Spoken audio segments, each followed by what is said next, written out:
Today's podcast is brought to you by the Granger Company, a full-service commercial real estate firm specializing in property management, leasing, and sales of commercial and industrial real estate in Southern California.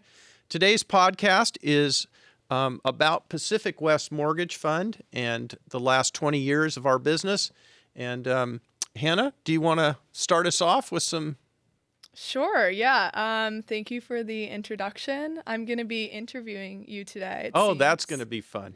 Yeah, so why don't you start by telling me a bit about getting Pacific West started and why you started the business and how you got into the industry? So that's an interesting question. So I had started my career in the commercial real estate business. And by about 2000, the year 2000, I had started in 1983, and by 2000, returns on commercial real estate had fallen so much that I was looking for alternatives. We had a large pool of investors that had invested in some syndications and properties that we had been managing and handling. And we started to realize that the lending market was actually producing much higher rates of return with a little bit lower risk profile. And subsequently, we started Pacific West Mortgage Fund for that reason and started raising money from our investors that had been investing in the commercial real estate. And we started transitioning into the debt market, which was an interesting journey, I must say. So we're going to cover, I know, a little bit about that, but it's a different business for sure than owning real estate. So you were already in commercial real estate with Granger Co. So what would you say you found the advantage of, some advantages of being a lender versus being a property owner? So they're really different businesses, although the underlying assets are obviously very similar. Lending money is in some ways harder and in some ways easier. So the advantage to lending money is that you tend to be you're in a secured position, meaning the person that you're lending money to is pledging real estate. Generally, we do first trust deeds. And so you're dealing with someone, unlike a tenant that's oftentimes, they're unsecured. If they leave or stop paying, then you can evict them, but you have no recourse. With a loan, you have the ability to foreclose on the property, and so you have a little bit stronger position as in terms of enforcing your ability to get repaid. So from that standpoint, it's quite a bit different. So you spoke a little bit about returns, but what did the reality look like in terms of? Well, that's a really interesting question. And I think listeners, you should keep in mind that from about 2005 to just before COVID, we have gone through the lowest interest rate environment in recorded history. So if you can imagine this, something like 40% of sovereign debt, this is debt that's issued by nations, was negative during that period of time. That's never happened historically. So we've gone through this period where returns have gotten lower and lower. Of course, that's starting to change now, but during our initial period of starting Pacific West, our first year of business, I think returns to our investors were in the 10% range, and that fell all the way down into the 6 or 7% range. So the first 15 years of our business, returns continuously got lower. But the risk profile, because real estate was going up so much in value, was getting better. So it's always a trade-off from that perspective. Okay, so you spoke about the advantages of being a lender as compared to being a property owner, and you might have already kind of answered this question, but what advantages have you found? What are the advantages of being a lender? So there's really a broad question. So I think there's really a couple of real advantages for being a lender. The first is the time frame that you're investing is oftentimes much shorter. So you can invest your money and get it back in generally 12 to 24, 36 months. You're not tied into. There's more liquidity. There's more liquidity. It's a faster turnaround. There's some disadvantages to that, which we might touch on, but in general, it's a faster business. So the money is invested and returned to you and reinvested and returned to you on many more times than just owning a building. Also, the transaction costs for lending are borne by the borrower. So if you're buying a building, the transaction costs, oftentimes will approach 7% of the asset with commissions and due diligence and all the other things that you're having to do to buy and then sell a piece of property. With a loan, the borrower is paying all of those fees. They're paying the origination fees, they're paying the title fees, they're paying escrow, all these things. So you're kind of calling the shots there. And it's as you say, it's more liquid. It's a quicker way to get your money in and out. Yeah. Okay. So then what are the disadvantages? Well, I'd say the disadvantages with this business for us have been clearly trying to get enough loans that are in creating choices. So we have constantly struggled, and I think most lenders do. They may not admit it, but most lenders, in ourselves included, it's really hard to find good loans, particularly in the space that we're in, which is hard money or private money lenders. These are borrowers that are not able to access the traditional financing sources such as banks or insurance companies, that type of thing. Our borrowers are looking for funds when they have been either turned down or cannot access the traditional sources. And it's hard to find loans that you're comfortable with making, and expecting to get your money back, which is the most important thing ultimately. So sourcing good loans is still something that we've been spending quite a lot of time on. It's kind of the big question. Do you want to talk more about that, like strategy maybe, or? I think sourcing loans is the hardest part of this business. We have had very little trouble raising money. We can raise much more money than we can deploy right now. This business is dominated by 3 or 4 major players. They generally have bigger marketing budgets. They have bigger reach. They've been in the industry longer. So it's a hard industry to break into. I'm harder just for smaller lenders like us to compete. I think it's hard even for the major companies. Yeah. They may not say that, but it's difficult. There are in the world of loans in LA County, for example, there's a certain number that are worth doing, and then everyone is trying to get those loans and get the first call. And so you're constantly working at deploying that money and making sure that you document it correctly and all the other aspects of lending. But I would say by far that's the hardest part of this industry.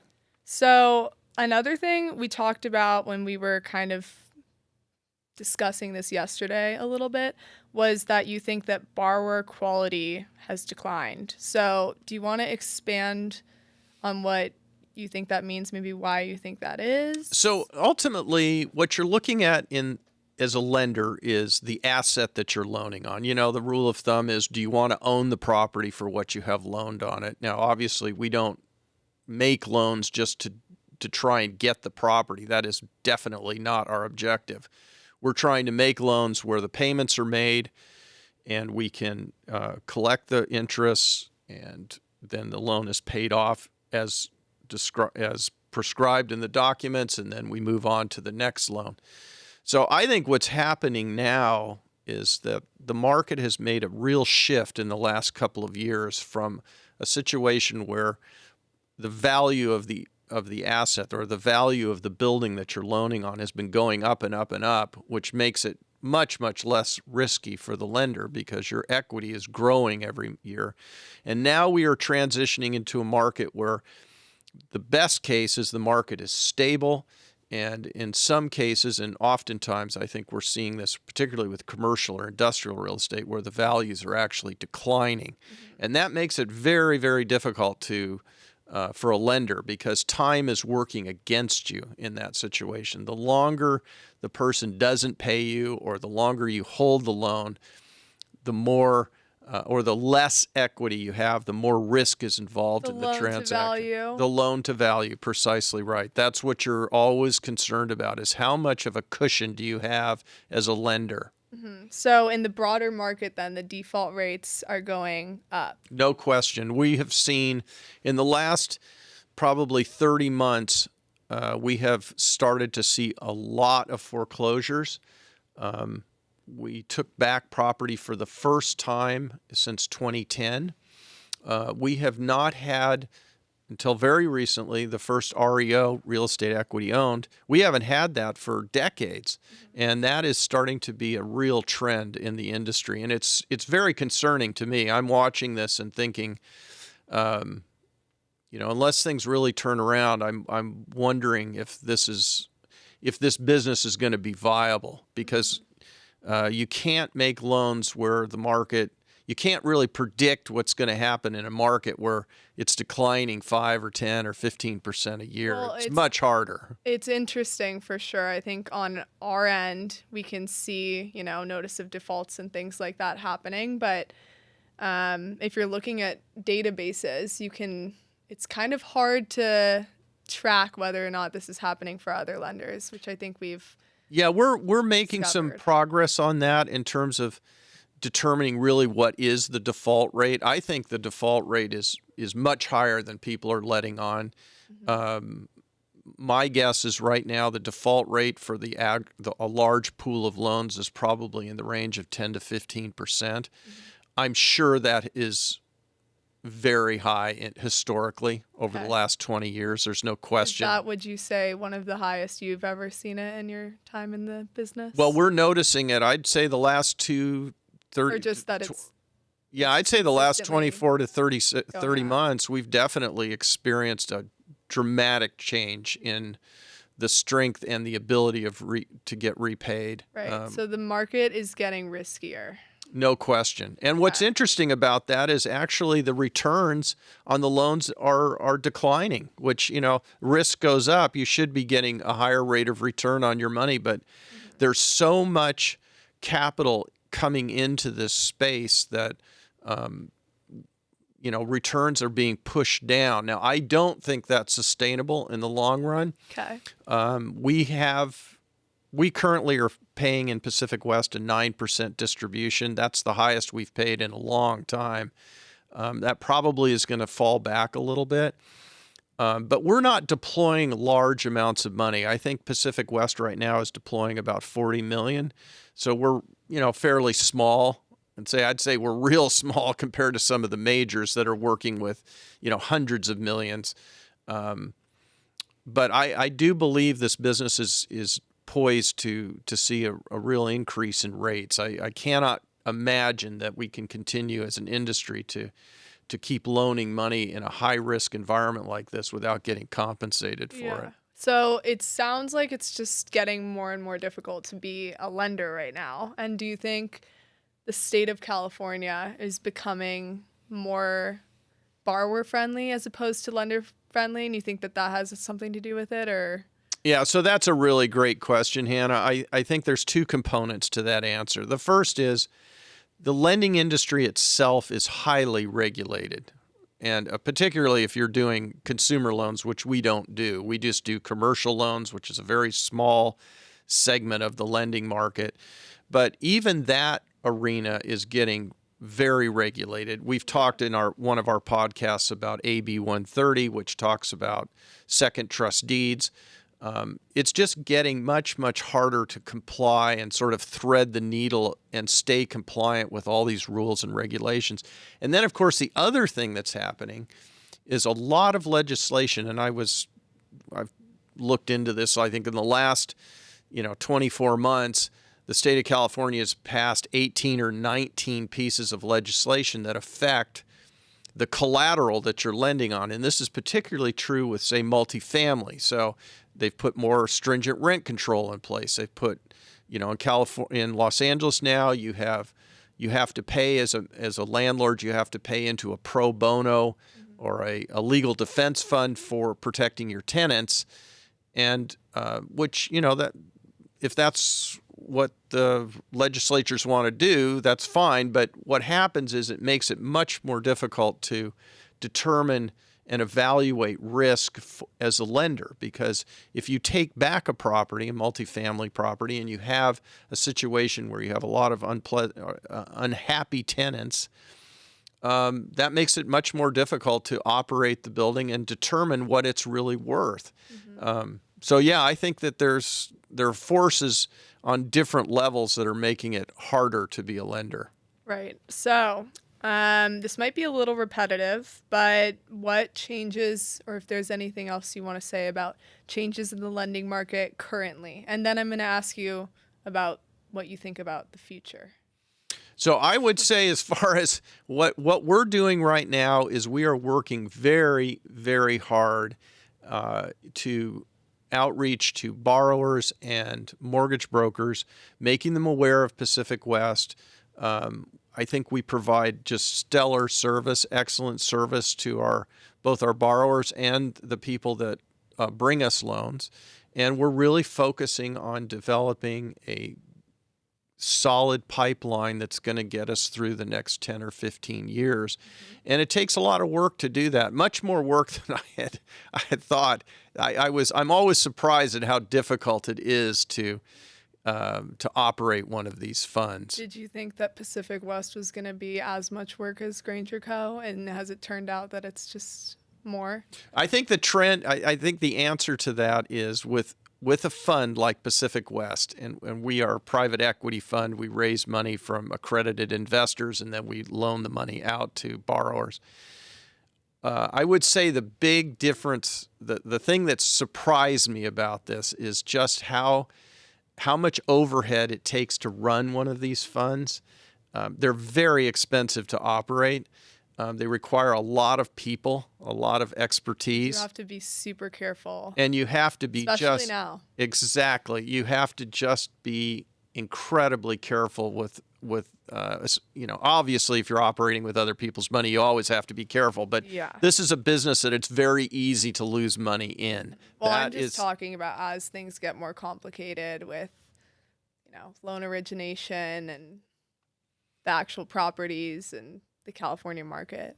Yeah, and it's if you're just looking at it from sort of an outsider, you think, oh, this is a fairly simple business. You find someone who wants to borrow money, you get an attorney to draft the loan documents up, and then you fund the loan, and off to the races. But there's just an amazing number of parts of that. Yeah, there's a lot of parts to each step. So, how do you foresee the real estate market changing then in, let's say, 2026, and then maybe next year too?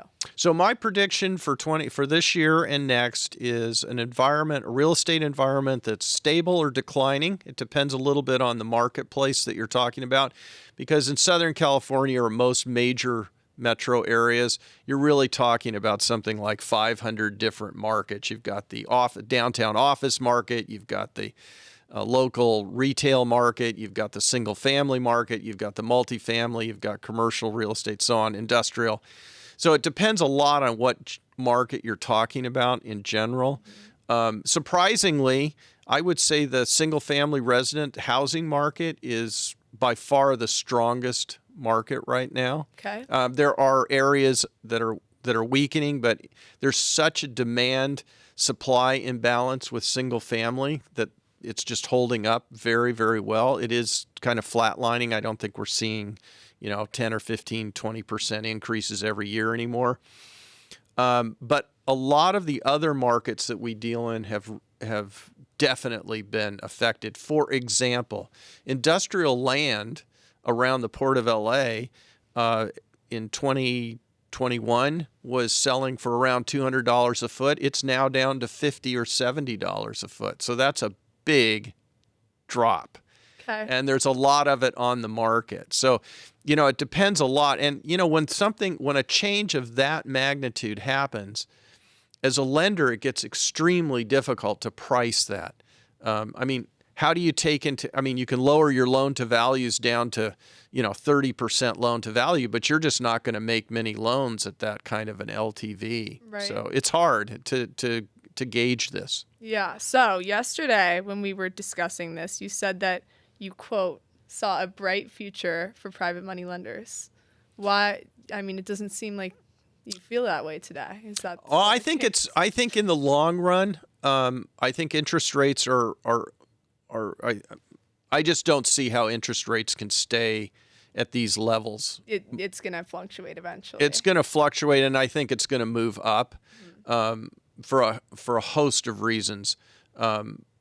So I do think that the rise in the amount of money that or the return that you're getting paid to take on the risk of making loans is definitely moving in the right direction. It may take a little while for this to happen. And remember, everything in the real estate business moves very slowly. You always think, oh, it's going to, turn overnight. It doesn't. It takes years for these trends to start getting traction and actually getting implemented. But I do believe that in the long run, the private money business is going to be, I think we're coming out of this low interest rate environment. The rate of return that investors are going to get is going to be much higher. And I do think that at some point, particularly in the markets that we work in, which are LA County, Riverside, Orange County, San Bernardino, a little bit in the Bay Area, those markets are going to stabilize. There's just less and less available property. Right. I mean, we're in kind of a slump right now, but I think that's temporary. Okay. So I do think that in the long run, this is going to be a great business. I mean, and it's the lending business has been around for 5,000 years, so I don't think it's going to disappear overnight. No, I don't think so either. Okay, so to close this out then, do you have any final thoughts on, one, how you think we should work to keep our money invested, like maybe some tactics? And then I'm going to also ask you about, I guess choosing the best quality loans, if you think that there's any way that we can predict that with all of what you Well, I said. think the biggest problem, and we've hit on this several times in this conversation, is that the key to success in this business is building strong relationships with borrowers, with mortgage brokers that want to work with you, that trust you, that know you can perform, you'll do what you say you're going to do, you're sticking to the pricing. And it's a relationship business, like every business, I suppose, but this one particularly, it's very much of a relationship trust industry. People have to be able to count on you doing what you say you're going to do. Yeah. And I think that we've demonstrated that we've done that. We have grown. We started out in 2008, and we have grown from a couple of million to 40 million under management. We could grow probably faster if we wanted to. We haven't really been accepting much new money recently just because we're sort of taking a breather here and trying to build up our pipeline of referring brokers and we borrowers. also just want to choose good quality loans. If we just try and, add a bunch of money to the fund, then we're accepting probably not the best loans. And I think that's a great point, Hanna, because I think that if you're in this industry, you can grow too fast. It's easy to raise money or put leverage on your fund and pump the rates of return up, but using leverage, which we don't do. But sometimes you have to sort of catch up internally to make sure that the processes that you're operating in and the pipelines of loans that are coming to you and just the back office operations can handle the amount of volume that you are taking on. And I think at Pacific West today in 2026, we are sort of, I think, probably just looking and saying, hey, we really need to fix some things internally before we go to the next step. I do think we're going to get bigger, but it's just a matter of being able to manage it. Yeah, definitely. Okay. Well, all right. Those are all my questions for you today. I think. Wow, that was pretty easy. Well, that was pretty, you got through all of them. I feel like you gave me I a didn't pretty good stumble on rundown. anything? No, you did okay. All right, great. So I wanted to just share with our audience, this podcast is for information purposes only. We're not attorneys. We're speaking mostly about operating Pacific West Mortgage Fund, which some of you may find interesting, I hope. We have been doing this now. This is our 18th year. It's been a very, very interesting journey. So I hope that you will stay tuned. We'll be talking more about the industry in general and Pacific West specifically. And of course, if you have any loans that you'd like us to look at, please let us know. We look forward to speaking with you again.